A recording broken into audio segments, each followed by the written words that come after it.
You found yourself on another episode of Locked On Bulls. The Chicago Bulls get another big clutch victory over the Golden State Warriors, a rare victory in Golden State at that. We're going to talk about that. We're also talk about the Bulls being now on a 3-game winning streak, and we're going to talk about the big fourth quarter performances over the course of the game. All that and more on today's Locked On Bulls. You are Locked On Bulls, your daily podcast on the Chicago Bulls, part of the Locked On Podcast Network, your team every day.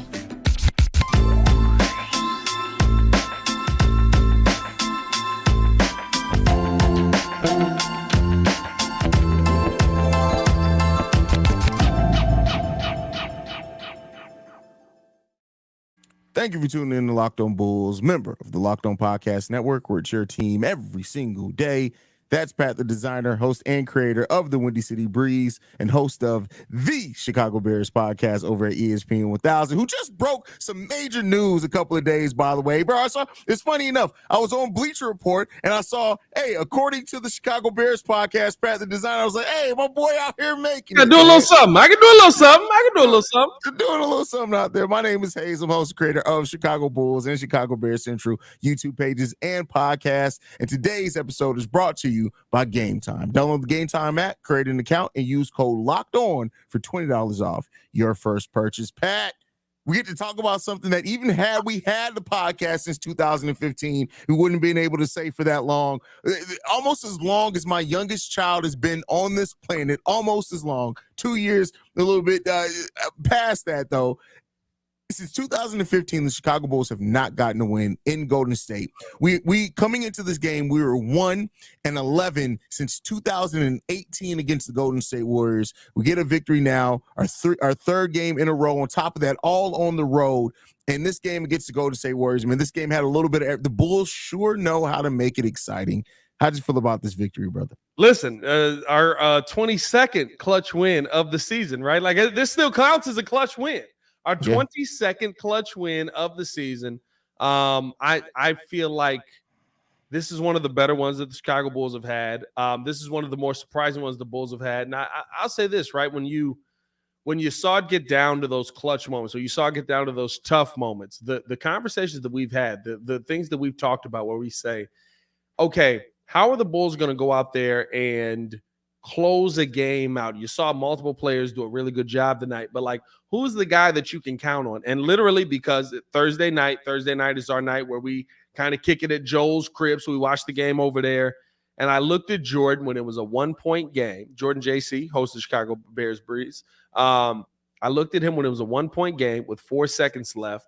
And I said, for the first time this season, the Bulls have the advantage because DeMar DeRozan, one of the premier clutch players in the NBA, has the ball with more than 50 seconds on the clock, and he's going to get to a shot, and the Golden State Warriors have nobody that can stop him. I think that was a huge thing for the Chicago Bulls tonight, and the fact that DeMar stepped up the way that he did down that stretch in the fourth quarter, the fact that you saw a team pull together in a way that I don't know that we've seen a team pull together. If you hear surprise in my voice, it's because it's real surprise. Y'all heard me yesterday. I fully expected us to leave this road trip 2-2. I think that what we saw from the Chicago Bulls is one of the best efforts we've seen from the Bulls in a long time. And this now puts the Chicago Bulls without Zach LaVine 4 games above 500. And they're continuing to build on that. That is something that when you talk about the future, when you talk about speaking to what the Bulls can be in the future, that is very, very interesting. And I think that the Bulls may be, dare I say, building on something that we did not expect. Yeah, for sure. And you know, the Bulls 21-17 without Zach LaVine. They were 10-15 with Zach, something like that. 10-15 with Zach LaVine. Yeah. 10-15. Listen, I'll be having stats off the top of my. That was off the dome. Literally, yeah, that was perfect. Yeah, that's crazy. But yeah, the Bulls have really. I said it over on Central and during the live stream. These are the type of situations that build character. This is the type of run. I'm not comparing the teams, but like we saw the Miami Heat go in towards the end of seasons when they go into playoff mode, right? These are all been playoff atmosphere type games. Give us hope. All playoff atmosphere type games. that the Chicago Bulls would come out. Bulls had 2 days in a row, and you have the nerve to give us hope. We don't listen, believe. I gotta rock. I'm in the baby. Listen, at this point now, I need to wear blue again when we face the Clippers. You might keep wearing blue. I'm not gonna lie. You might need that Chicago. I don't know. That's more North Carolina. That's more North Carolina. I think you're rocking a North Carolina blue. You might need to rock North Carolina blue every game. How many fits you got that work with that? About 6. So we got about 6. Hey, that's good enough to do the laundry, baby. Keep rotating. But yeah, man. So really like to see the performances. We'll talk about the fourth quarter performances because I think while DeMar DeRozan is rightfully so going to get a lot of praise, when you kind of look at the numbers, there was Billy Donovan spread it out a lot more than expected in the fourth quarter. But we'll talk about that when we get into it. But there was a point in this game. There was about, if I'm not mistaken, about 8 minutes left in the fourth quarter, may have been less than that, where the Bulls had 2 turnovers back-to-back that led to wide open dunks. And that's when I was like, it's over with. That is usually where the team would have been mentally broken, would have been down on themselves, wouldn't have been able to get past it, but they did not do that. And that was something that I love to see from this team, is that resiliency, them come back in, not panic, because other times too, we see the Bulls panic and then they try to do too much. They confidently went through their offense, they played solid enough defense, and they got them back in this game. Yeah, 100%. And I think the fact that they weren't counting on one person to get the job done the entire day. I mean, listen, the game that you saw out of Nikola Vucevic tonight was a perfect game. And that's the kind of game that you want to see out of Vuce tonight. Why? There's no big on the team that should be able to match up with Nikola Vucevic. Yeah. His size, his ability to finish down low. I get what we saw, right? And the back-to-back from Golden State as well yesterday. I understand what we saw yesterday from a hobbled Giannis, but remember, that was a hobbled Giannis. Those 3 block shots in a row on a hobbled Giannis that is dealing with an Achilles injury. For a basketball player, he's probably going into that game going, I am tiptoeing tonight. I am not going hard at all. I'm trying to just find my way through tonight. And I think Nikola Vucevic kind of realized that, able to attack, able to go at the Golden State Warriors all night. I mean, big numbers. The effect that he had, you can't not talk about. And then when it kind of got to a point where you were like, okay, Vuce, maybe some of the shots that you're trying to put up there,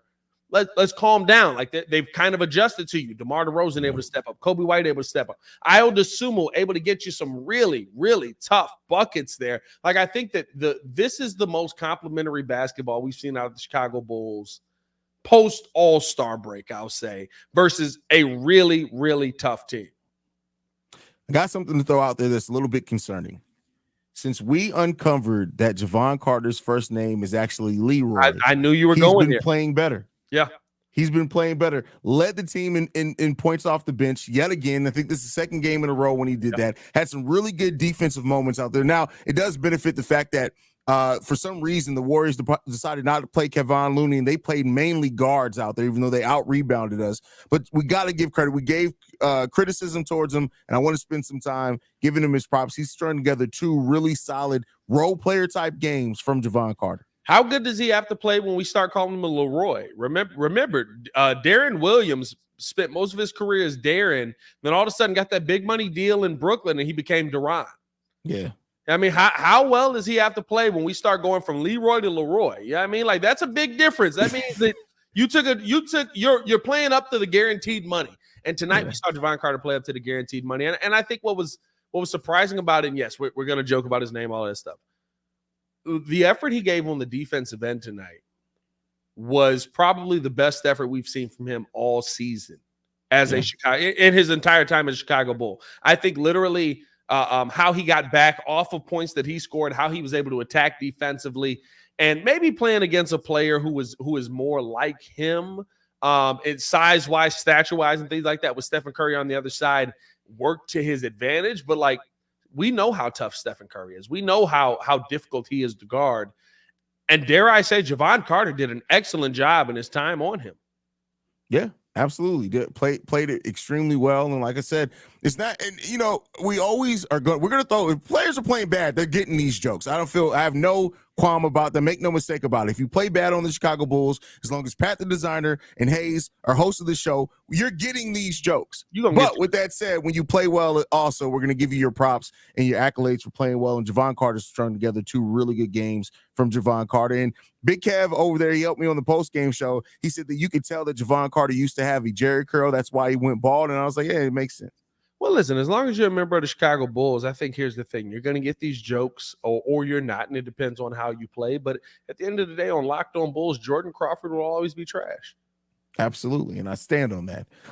So with that said, we're going to talk about the fourth quarter performance by the Chicago Bulls, in which, listen, DeMar, Coby, and Vooch all really had kind of interesting spreads as far as shots there. We'll talk about that coming up next. Before we get into that, though, I want to talk to you guys about one of our sponsors, and that's Nissan. Are you the kind of driver that likes to push things a little further? Ever wonder what adventure could be around the next corner? Our friends at Nissan have a lineup of SUVs with capabilities to take your adventure to the next level. The 2024 Nissan Rogue is perfect for city drives and great escapes. Class-exclusive Google built-in as your always updating assistant to call on almost anything. Gone are the days of connecting your phone. Google Assistant, Google Maps, and Google Play Store are built right into the 12.3-inch HD screen. The 2024 Rogue is the perfect mid-size crossover for your next adventure. The 2024 Nissan Armada as well would change what you expect from a full-size SUV. Picture a rugged 4x4 that can seat up to 8 in first-class luxury and style. Tow bigger, explore further with the 2024 Nissan Armada. Take the Nissan Rogue, the Pathfinder, or the Armada and go find your next big adventure. Shop NissanUSA.com. All right, Pat. So, rightfully so, because DeMar, for 3 games in a row now, has been great in the fourth quarter of these games, and he's going to get a lot of the accolades. But I want to give some props to Billy Donovan, because when you look at the shot split in the fourth quarter, this is probably the best that we've seen it in a while for the Chicago Bulls. So DeMar DeRozan, of course, gets the most points, 9 points. He gets 5 shots. He goes 3 of 5 for those 9 points. Coby White only goes 1 of 4, but he did get 4 shots, went to the free throw line 4 times, still scores 6 points. And then Nikola Vucevic also gets 4 shots for 7 points. The only other player to score a bucket in that fourth quarter was Javon Carter with the 3-pointer, and then Andre Drummond did score a free throw as well. But that split that we saw, I think it's an important reason of why DeMar was able to be so more effective in the final seconds of that game, because the Golden State Warriors had to play it because Vooch hit a big 3, Coby hit a big shot as well and got to the free throw line, and DeMar was the king of the fourth again. I think that is a dangerous kind of combination when you can have those 3 players who, by the way, lead the NBA in plus minus in clutch situations. Billy Donovan found a way to use all of them in that fourth quarter of this close game. No, 100%. And I think the part that you love most about that is that they finally were able to step up. Again, the lineups that have Drummond in it, right? You don't begrudge them. You don't feel bad about them. And how Nikola Vucevic played in that fourth quarter, you love that as well. But it's about guys being able to go out there and knock down shots. That's what the Bulls' biggest issue this season has been. And in the fourth quarter today, yes, you went with a good lineup, but guys were just able to knock down shots. I mean, we can go with any lineup the analytics say to go with.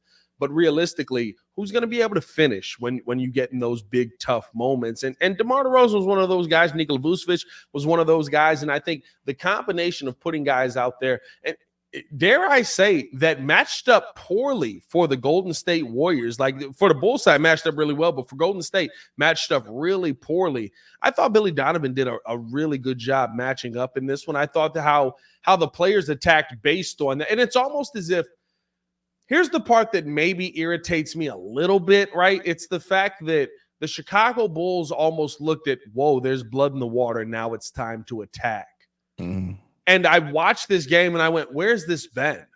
Where's the blood in the water mentality been? This is what good basketball teams do. This is what teams at the top of the NBA do. This is what your teams at the top of the Eastern Conference do. When the Boston Celtics sense blood in the water, they don't let up. They continue to go out there and try to make the kill. The Chicago Bulls tonight in the fourth quarter, I thought they were very apt at trying to make the kill. They were trying to finish the Warriors off. Warriors are a tough team. They're going to go out there and compete. You also have to remember, this is the second game in since the month of January that the Warriors are 110% healthy. Now, Stephen Curry going out absolutely makes a difference in that. Klay Thompson kind of stepped up, and I think that does make a difference in the Bulls getting this outcome.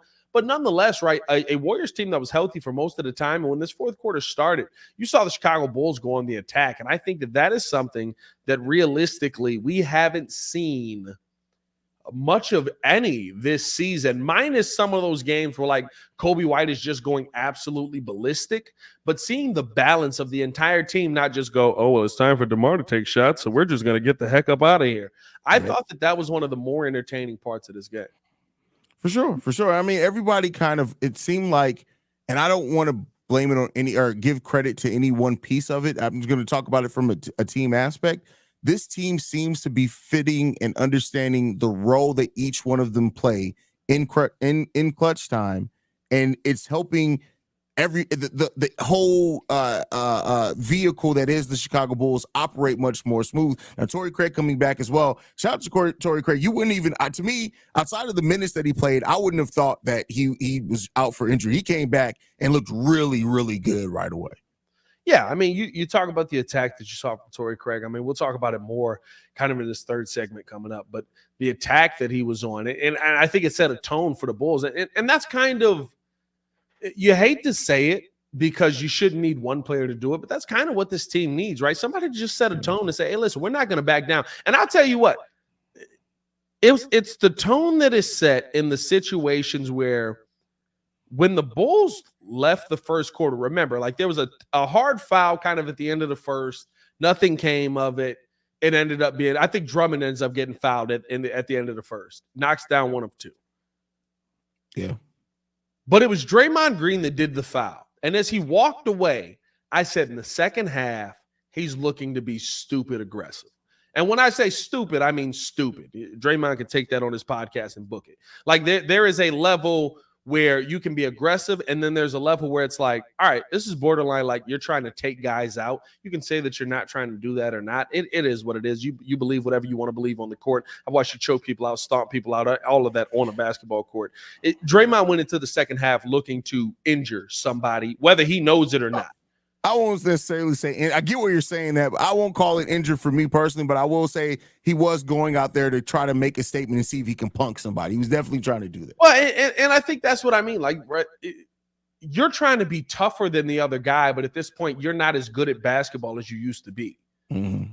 So now you're just trying to overcompensate for the fact that you're lacking in the skill that once was there when you were younger and you were an elite defender. And I'm not saying that Draymond, but I'm not one of those people to sit there and go, Draymond could never play on another team. He would, like, Draymond was a great basketball player. He's not a great basketball player anymore. He's an above average basketball player at this point in his career. And to me, in the second half, when you watched his game, it looked like the hard fouls that he was trying to do was to catch people off balance, catch people off guard, try and force somebody into a fight. And the Bulls just weren't willing to oblige with the kind of stuff that he was putting out there, especially after the last game where, coach is getting choked out and you gotta come a little bit saucy. But I love the fact that the Bulls kept their composure and they were able to deal with that level of aggressive play in the second half and still be able to pull off the win. Normally, games like that, we don't see the Bulls come away with. Normally, games like that, we don't see the Bulls. The Bulls have been out-muscled how many times since we've been doing Locked On Bulls? Like that, it's a common theme. And I have to give them credit for being able to play through that, still continue to attack the basket, not be afraid of that, and to be able to finish down low. Yeah, I mean, the Bulls, and we talked about in that first segment, the Bulls are building that edge, and we talk so much about identity, and I do think identity is important, and, to kind of conceptualize that for people who don't know what I mean or what we mean when we talk about a team building an identity. It's what you rely back on when you're in these tough and close type of games. Yep. When you need that little bit of extra, where you need to find that edge. Teams that have that identity, the Miami Heat, the Golden State Warriors have had that for years, right? Those are the type of teams where you look at and you know that they have something that, hey, they may not have the talent level that the other team has, but they got something that just keeps them with competing with those teams, even when they don't necessarily match that talent level. And I really feel like the Bulls are starting to get and develop that. And I don't care that it's late in the season, because you can build off on that next season. Coby is going to be a big part of that, and Coby understanding that as well. And just love to see what we're getting out of these players, man. Or as the super producer Joe Holt would say, or you get the hooping in the play-in game, you keep this aggression through the playoffs, and you find a way to make the NBA Finals. Yeah, I know that's something that Joel say, but Joel also is a boomer, so we're just gonna leave it at that. He's kind of a boomer, bro. He's a boomer, bro. Like, I don't care what year he was born. His whole demeanor when he had on that picnic basket T-shirt, button up the other day, I was like, yeah, that's boomer. The other day, he's wearing it right now. I just left his crib. He was wearing the picnic basket right now. Like, that was yesterday. He got a different. He has multiple picnic basket shirts. Yes, he had a black and white one today. Yesterday, he had a red and white one. I mean, like he's got multiple checkered shirts. He's a big checkered guy. That's crazy, bro. We need to get Joe together, bro. Like that's crazy, man. Joe's at an age where you can wear checkered shirts and be acceptable, though. But he wears the checkered shirts with the fitted. It's like, yeah, he's that era. Okay. Yeah, Jay-Z wearing a full tie and a button-up shirt with a fitted hat. Yeah, that's Joe. Yep, that era.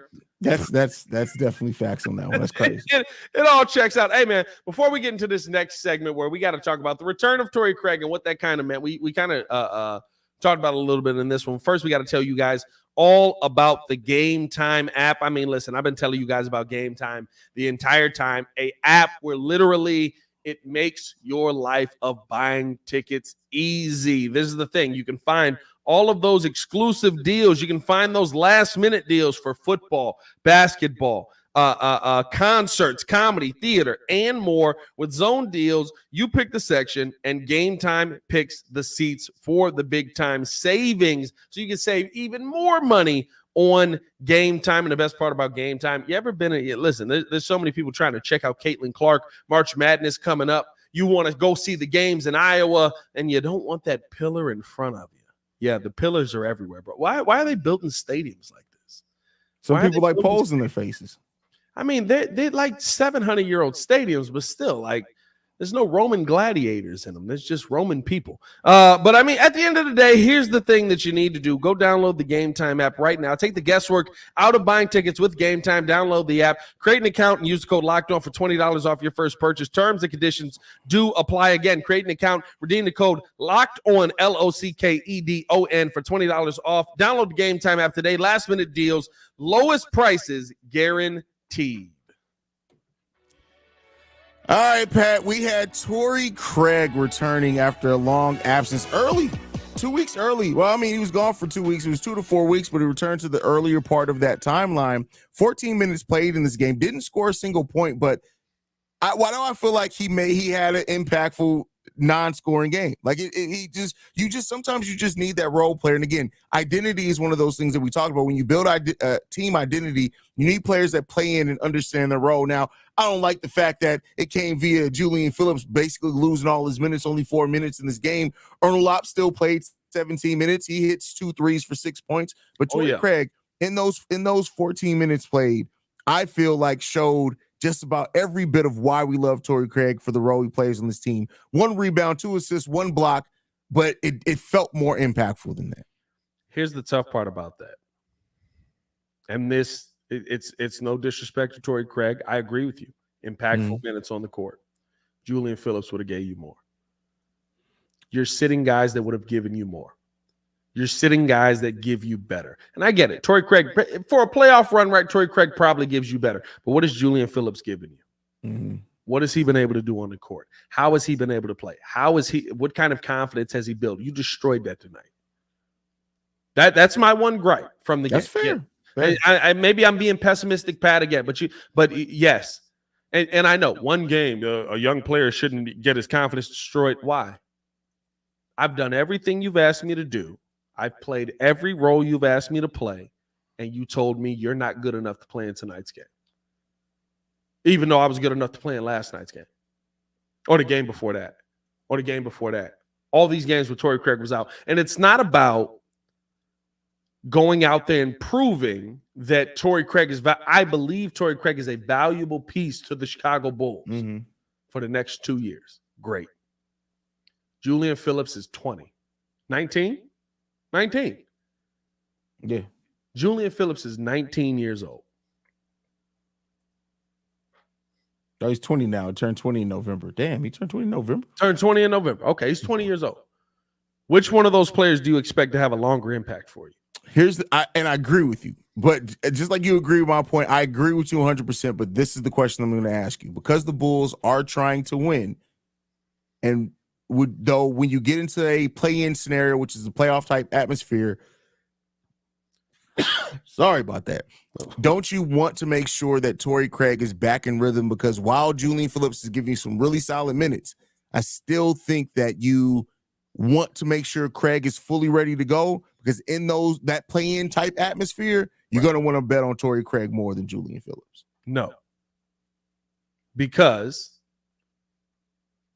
do you just plan on being in the play-in in the playoffs this season? True, but Julian has more time for that, right? I'm talking from Billy Donovan's standpoint. More time, but when do you want to start developing something or continuing to developing something that you have developed? Well, that's not to say that he won't play any minutes, but I think if you're looking at, and for example, Four is not that far away from none. Let's be real. He played 4 minutes more than me and you tonight, bro. Well, I hope the 4 minutes don't continue, because listen, while Jevon Carter, we just gave him his credit, played a lot of minutes and played really good. Those 20 minutes he played today, a lot of those are going to be going spread out before the end of the season back, because he's going to get back to pump faking Leroy here. But I don't think that changes. Jevon Carter has his guaranteed money. He's gonna sucks.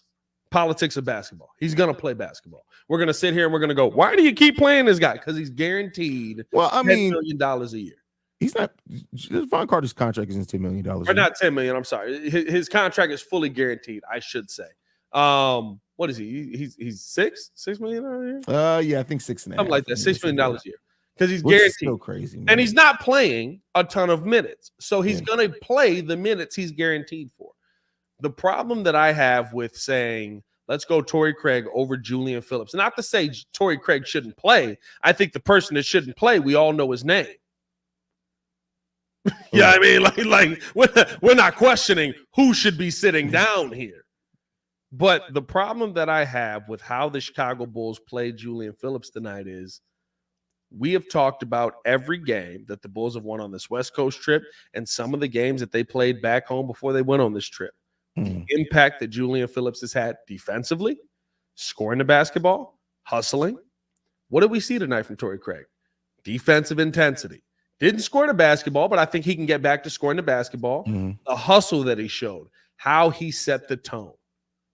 All the things that we saw from 32-year-old Torrey Craig tonight, 31-year-old Torrey Craig, somewhere in there, we could see from 20-year-old Julian Phillips, and that's more of a long-term answer. And I get, we want to win, we want to compete now, but I don't think anything we saw from Torrey Craig we couldn't have seen from Julian Phillips. And I think that the fact that Billy Donovan is saying, I'm going to play the vet over the young guy who has played phenomenally, to the point where I'm going to sit him down for the other guy that I didn't know could shoot until he got to the Chicago Bulls. That's a problem for me, because now you're stunting the growth of yet another player. That this is a game that you could have 110% seen some really good minutes out of Julian Phillips. And listen, if Julian struggles, play Torrey Craig and Jevon Carter over him. But if he plays well, let him keep going, because that's time, that's valuable time that he's never going to get again. How many high-impact games like this is he going to play in? I get where you're coming from with that. I still think, though, and don't get me wrong, but we know that this team right now, development isn't, as much as they talk about it. I mean, and earn a lot played, right? So he's still another young player that you do want to play. You do want to get those minutes. But I think at the end of the day, you want Torrey Craig as a veteran piece. I get what you're saying about Julian, and I agree. I would love to see Julian play, because to me, Julian hasn't shown anything that's a slight to say that Julian Phillips is not ready. He does not back down. He's ready. He got the mental part of the game where he got that dog in him. But I look at it and say, you know, and for the credit though, Torrey Craig didn't play any in the fourth quarter either. No. So it's just Jevon Carter, who was playing some really good defense today. So if this game, maybe it did come down to performance, because there was nothing in Jevon Carter's performance per se outside of getting caught up in some pick and rolls, which he did, but that's just because he can't see over the screen when it's coming. I think he played pretty well. So, we'll see how Billy Donovan plays it. Because I tell you what, that length, playing some Julian Phillips and Torrey Craig against the Clippers may be needed. And I think that's the thing. I'm fine with you living with the matchups. It's just about the fact that you just kill one guy who could be a part of your future. versus another guy who I really enjoy watching play basketball in Torrey Craig that we know is 2 years at best, maybe 3. Maybe. Now watching. No, you know what? Now that you said that he's going to turn into our Udonis Haslam, we're going to have him 8 more years. Is Torrey Craig going to be? I mean, that's fine too. But Udonis didn't play the last 5 years of those 8 more years. You know what I mean? Like, that's a whole different situation. If he wants to start coaching, let's do it. If he just want to be the dude to give people the foo-fops when they mouth off the coach, I mean, he beat Jimmy Butler up 2 years ago. Nobody talks about that. That's hilarious, bro. That's funny. That's funny. I don't know. Somebody said Torrey Craig still dresses like he calls time with his girl knocking boots. He definitely still dresses like a member of Public Announcement. That's a deep cut if y'all remember the group Public Announcement. Hey, listen, Torrey Craig dressed like a I can feel you creeping tiptoe. I need that McNuggets loving. That's crazy. That's such a throwback in here. That's crazy. Why can't I save my time with you? Girl, you got a 10-piece, please don't be stingy. Hey, man, follow us on everything at Locked On Bulls. You follow me on everything at Pat The Designer. I'm not at home, so I can't do the soundboard music, and it'd be off beat when you do it. Like, it don't matter. You still got to do it. You set the standard. Beat, it don't matter. You got to do it. You ready? All right.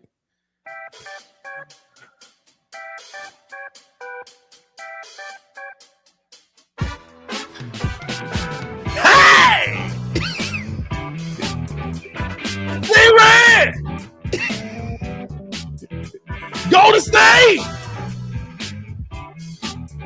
This game's too late! Torrey Craig! Welcome back! Y'all seen when Coby did that one mixed move? Yeah, but he almost back. Oh. Also, shout out to Pods for missing the game losing 3-point attempt that he did. Thank you for that. That would have been wild. That would have been crazy. But guys, you guys can follow me at ceohaize. We are free and available on every podcasting app and platform of your choice, as well as YouTube and the Odyssey app for Pat the Designer. This has been Locked On Bulls, and we up out here, y'all. Peace. Oh God. But he almost sacked. What did that mean? I don't know. That was crazy. I don't know. I got to start writing this stuff down.